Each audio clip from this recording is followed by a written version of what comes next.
Hi, my name is Jay. Your name? Courtney. Courtney? Ben. And those two down there? Janie and Rory. Janie and Rory? Yeah. Okay, good to meet y'all. We're out here today on Mount Helix in La Mesa, California. And we're out asking the big question to people. What do you guys think is going to happen to you after you die? Your eyes go closed, and what happens next? Something or nothing? I think we come back as something else, either something better or something worse. It depends on how you lived your life. Okay. All right. You share that same thought? Definitely. Believe Okay. it. Same. You guys do? Something better or something worse? Yeah. Okay. Like if you lived your life badly, I think you would come back as something worse than a human. And if you lived your life the way that whoever wanted you to, then you come back as something better. Mm-hmm. So you kind of believe in in morals to a certain extent, I would say. You're saying good. So who makes that decision on what's good and what's bad? I don't know. Do you know the difference between good and bad just walking through this life? I mean, Like if you do, yeah. like if you do people wrong, I think that you're gonna come back as something worse than what you already are. And if like you help people as much as you can and do good things, that you'll come back as something better. So I think that's how it's measured. As Yeah. long as you're doing good things for others Yes. and kind of watching out for people, you'll be all right. Yeah. So when you die, you'll come back as something good. Yeah. And so would that good would be in a form of another person when you come back, or is that kind of a reincarnation type of thing? Something positive, if something positive, or it could be something that's bad, just depending on how you are. Mm-hmm. So it's another physical form of some sort, or do you have a spirit, or a bird, a bird, a plant, or so dirt, rocks. Okay. So have you had that thought pretty much your whole life, or is that something you kind of read about? And No, I've pretty much had that thought my entire life. Like when I was growing up, I always thought that once people died, they were another star in the sky. Mm-hmm. But then as I grew older, I started to believe that once you die, you come back as something differently. Mm-hmm. Mm-hmm. Yeah. So let me give you before we go any further in the conversation, I just should tell you we're Christians. Okay. So we believe in heaven and hell. We believe that the bad place is hell. We believe that good place is heaven. In some ways, you kind of believe in good and bad, but we believe those places will go for good and bad people. Okay? And we're talking about morals. We believe God has given us the laws to which to live by in this life, and He gave it to us in the Bible.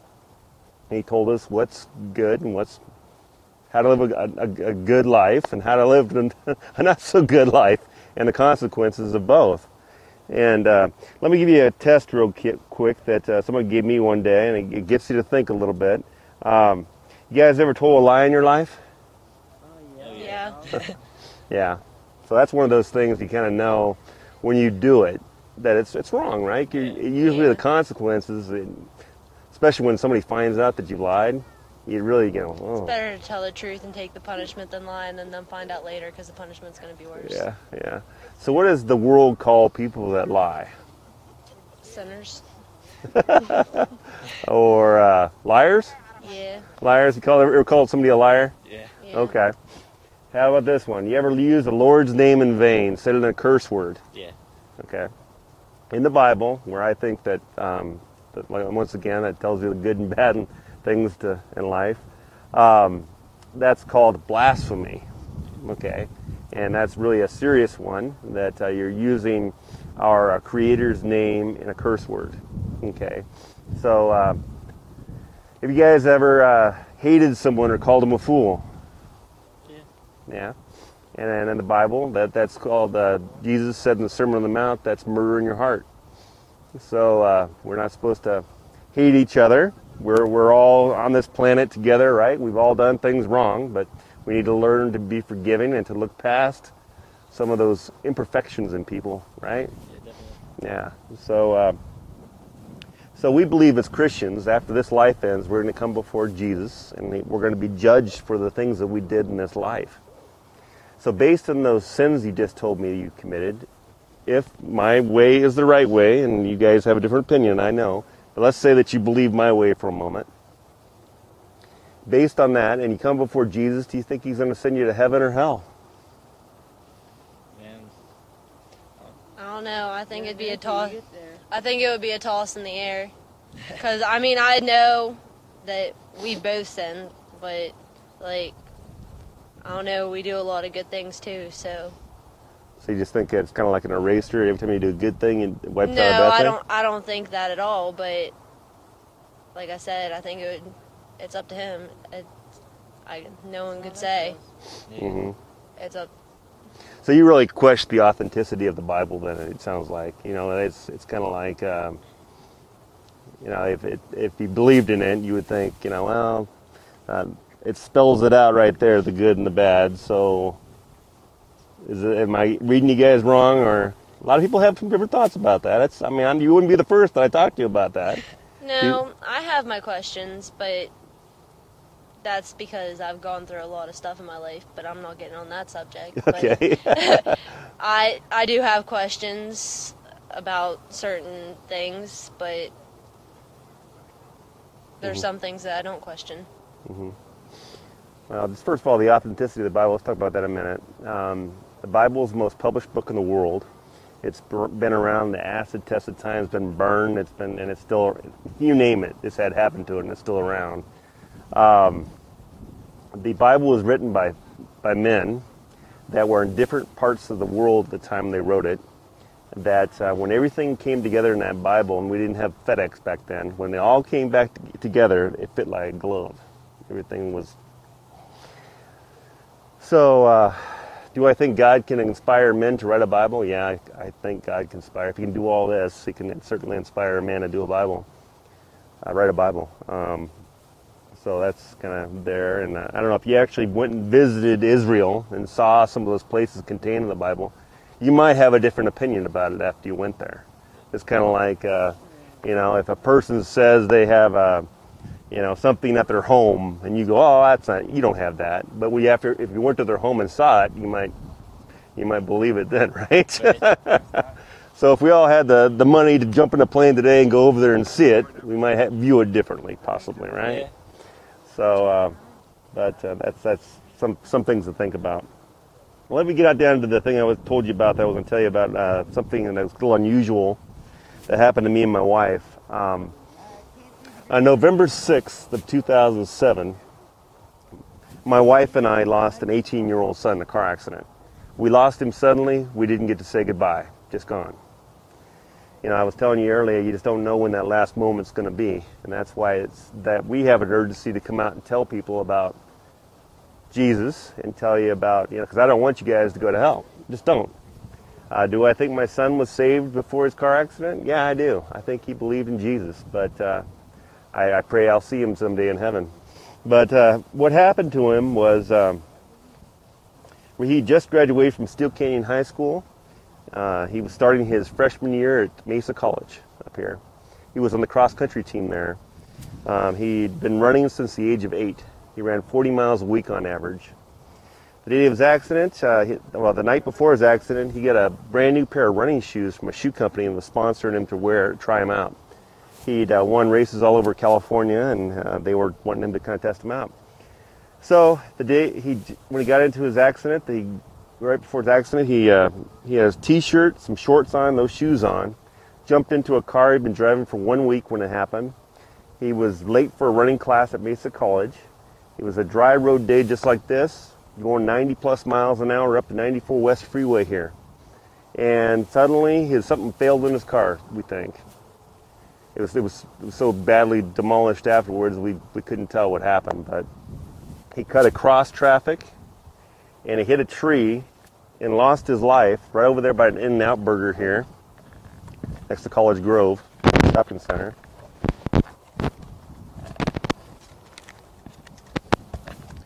He lost his life right there.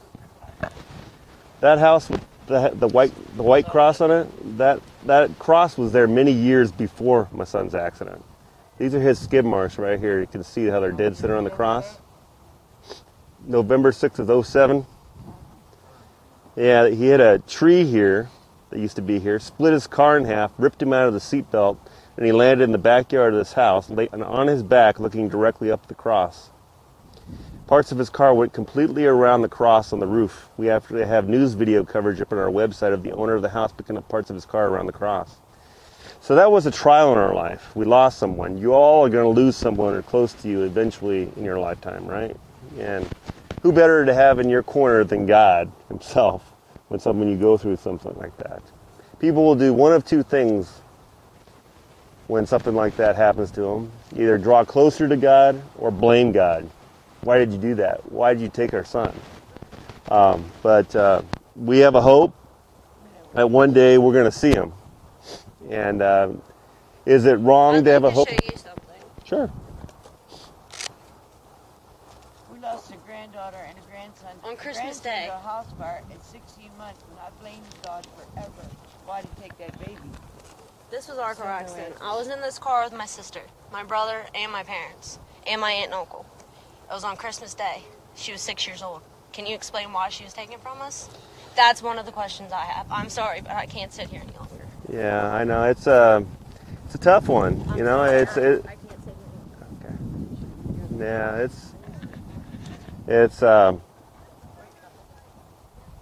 didn't mean to open up any wounds. That wasn't my intention. And it's hard. It's a hard one to go through until We all until lose someone, it's close. yeah. That's what I was saying, my take on heaven and hell. I feel like right now we're in hell because, I mean, we go through good stuff in our lives, like now while we're alive, but we also go through a lot of bad things, and I feel like when you pass, everything's just good after that, and you don't really have too much to worry about.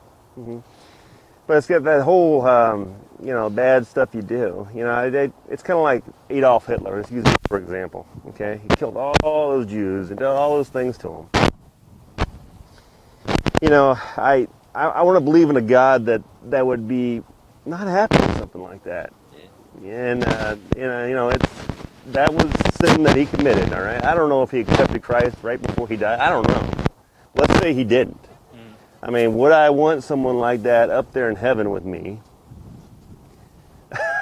It just doesn't get my mind right. So all you got to do to accept Jesus is to get down, and sincerely say, Jesus, I believe you did all this, and I believe you're the only one that can get rid of my bad stuff that I've done, because we've all done it, right? The lying, the stealing, anything else that you've done wrong in your life, and turn it over to him. He can cleanse you, but all you got to do is trust in that, and repent and walk away from your bad stuff. Just turn your back on it and walk away. Are you going to make mistakes? Sure you are, but then after you do that, Jesus, the Holy Spirit, will live within you and abide in you and help you to make the right decisions in life, and then you prepare for heaven, and that's where you want to be. Yeah. I don't want to be in hell. Hell is described many places in the Bible. It's a place of fire and brimstone, a place where you're going to feel pain for eternity. And a lot of people don't want to think that way. They go, oh, that's not going to happen. But if you die one day and you find out, oh, I guess that was right. Yeah. I'm not into pain. I don't know about you, but I can't do that. But anyway, it's the first time that anything like that's ever happened, where somebody I sat down with it and had a position like, yeah, it is. It's hard. It is hard. But God has his reasons. I look back and I want to tell you the aftermath of that accident. My son's best friend was still in high school. He was in his senior year. My son's best friend hadn't accepted Christ yet. He went to his funeral, accepted Christ. Was that the reason? I mean, we're not the maker of all this. He's looking at it from a totally different way than we're looking at it. He sees it all. Yeah. He's got a plan. He wants people there, and if that's her brother or sister. I'm sorry. No, it was. If it's better than being in this place. If they're in heaven right now, they're waiting for her. Yeah. Okay, they're waiting for you guys to come up there and join them. And so. They're already without pain. They're already without stuff they have to go through. My son's the same way. I pray I'll see him there too. He's not having to deal with this stuff anymore. Yeah. He's just up there just waiting for us to get there. I mean, yeah, it just depends. You got to bend your mind a little bit and get your, instead of getting out of our own perspective, try to put yourself, if you're the creator of all this, you might look at it a little differently, right?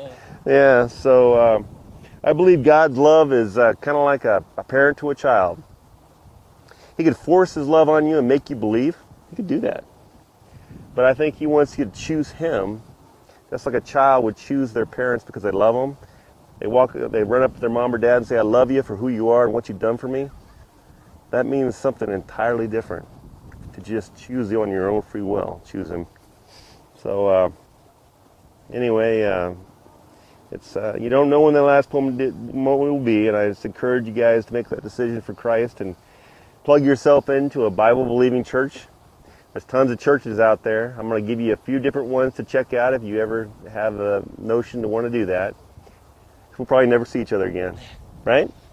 Chances are, right? Chances are. We go to the Rock Church in Point Loma. Okay. That's one. That's for kind of a younger church. We started going there because of the ages of our kids.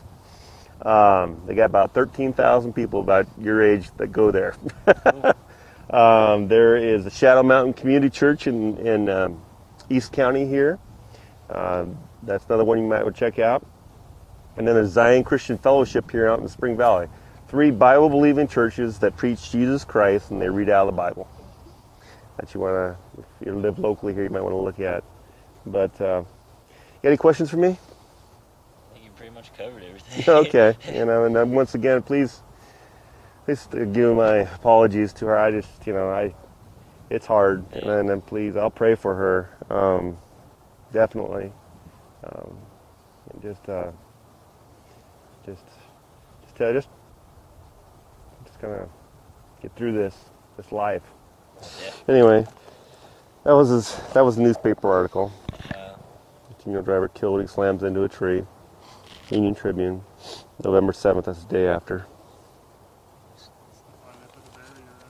Huh? Yeah. Yeah. Yeah, that's the article itself. But my son actually donated his body to an organization called Lifeshirt. So those donor things that you see on driver's license. Yeah. We got a letter, and this is a letter here from an 18-year-old whose name is Blake. I got my son's ligament in his arms. Yeah. He was a baseball pitcher that threw out his arm, and he had Tommy John surgery. Oh, okay. So he left his phone number, which I crossed out at the beginning of the so he wouldn't keep showing people, but he said, please call us. Well, my wife got in her cell phone, we got it, and we tried to call him. We got his voicemail. We left him a voicemail. We didn't hear anything back from him for a couple months, nothing. Well, one day, we were driving on the 94 West Freeway. We were with our foster youth mentee. We are foster youth mentors. We take kids from the county out that don't have homes. We take them camping, bike riding, that kind of thing. We were taking our foster youth mentee that knew my son real well. We were on the 94 West, driving past the house, right out in front of the house in the car, driving on our way to Coronado. My wife's cell phone rings. Who do you think's calling us for the very first time? The kid that got the ligament, Blake. So we decided to have dinner with him. So we had dinner with him and his mom at the Claim Jumper restaurant up in Carlsbad. We all sat down together and started talking. So Blake asked us, he goes, what kind of car did Devin die in? We told him it was an Acura Integra and the model and everything. And he looks at us funny and he goes, I drive that same car.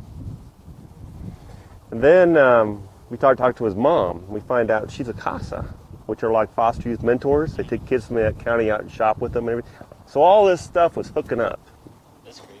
Yeah, and but we as Christians, we believe that God knows everything that's going on in our life. And he brought me up here today to sit next to her, talk to you guys for a reason. He wants you to choose him. He wants you guys in heaven.